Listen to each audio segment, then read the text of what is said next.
Please ఈ వీడియోని like చేసి సబ్స్క్రైబ్ చేయడం మర్చిపోకండి. గౌతమ్ రాజు శ్వేతకి ఎంగేజ్మెంట్ అయిందని చెప్పి గుడ్ న్యూస్ అని చెప్పి వాళ్ళకి రూపకి స్వీట్స్ ఇచ్చింది గుర్తు చేసుకొని బాధపడుతూ ఉంటే, ఇంకా మరోపక్క రాజు శ్వేతతో ఎంగేజ్మెంట్ అయిన విషయం గుర్తు చేసుకొని రూపను గుర్తు చేసుకొని బాధపడుతూ ఉంటాడు. ఇంకా రూప మురుగన్తో నేను రాజుతో మాట్లాడాలి, నన్ను కలవమని చెప్పమని చెప్తుంది. ఇంకా రూప టెర్రస్ పైన వెయిట్ చేస్తూ ఉంటుంది. ఇంకా రాజు రూప దగ్గరికి వెళ్తాడు. ఇంకా రూప నా మెడలో తాళి కట్టి ఎంగేజ్మెంట్ ఎలా చేసుకున్నావు రాజు, నన్ను ఎలా మర్చిపోయావు, మనం ప్రేమించుకుంది పెళ్లి చేసుకుంది అన్నీ ఎలా మర్చిపోయి శ్వేతకి రింగు తొడిగావు, ఎంగేజ్మెంట్ ఎలా చేసుకున్నావు అని చెప్పి ఇంకా అడుగుతూ ఉంటుంది.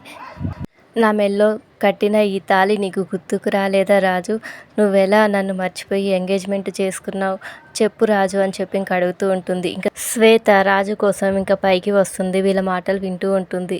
ఇంకా రూప నీకు ఎంగేజ్మెంట్ అయిపోయింది కదా, నీవు కట్టిన తాళి నీ చేతులతో నువ్వే తెంచే రాజు అని చెప్పి రూప అంటుంటే ఇంకా మాటలు విని శ్వేత ఒక్కసారిగా షాక్ అవుతుంది. Thank you for watching.